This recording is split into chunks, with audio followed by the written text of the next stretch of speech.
怎么着？有思路了吗？大家给我支招啊！让我拆化油器，拆火花塞儿。你说的这些名词我都不懂啊，你开着干吧，反正就等你结果就行。化油器在哪儿呢？你捋一捋吧。拆吧，都拆开了算了。我怕你都拆开以后传不回去了怎么办呢？反正也是坏的。有这心态可以哈，那你就拆吧。我感觉人家正经拆肯定不用拆这儿，要是修点东西就拆这儿哪能行？问题咱不是专业的呀。但是我不知道从哪儿干活啊。万一大家都想看，我想放弃都不行。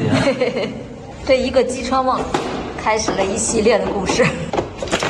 先点下来。咱这纯粹是摸索着往前走啊。化油器。这就是那种火花塞吗？对。大家说的问题就是这片吗？化油器。它这火花塞。这个需要换吗？这有时候最好换。哎呦我去，烧的都不行了，一会儿蹭一蹭得了。是汽油吗？对，就这一点油。哎，拽不动，到现在还拽不动。这就是油门拉线卡死了。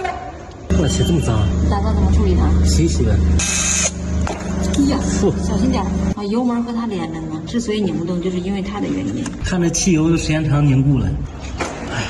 死马当活马医，随便修，是不是都堵住了这油泥？对，咱没有清洗剂，拿牙刷凑合凑合。贴上油性也是可以的吧？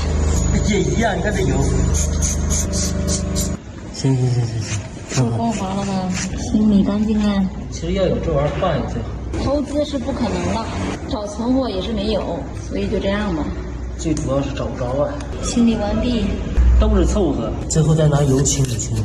可以装了吧？能力有限，就这么地。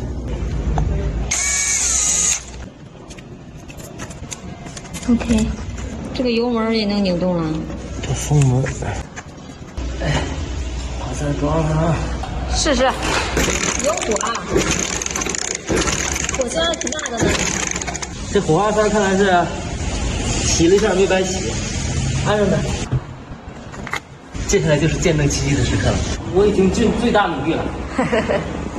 能不能着就看它的造化了。还不行，再加点油吧。你有油有火，按说这就没问题了。估计有别的毛病。着不了我也没招，大家说的方法都试了，他注定着不了了呢。注定了。或者大家还有什么好的方法？搁置2天，想一想，估计就有新法子了。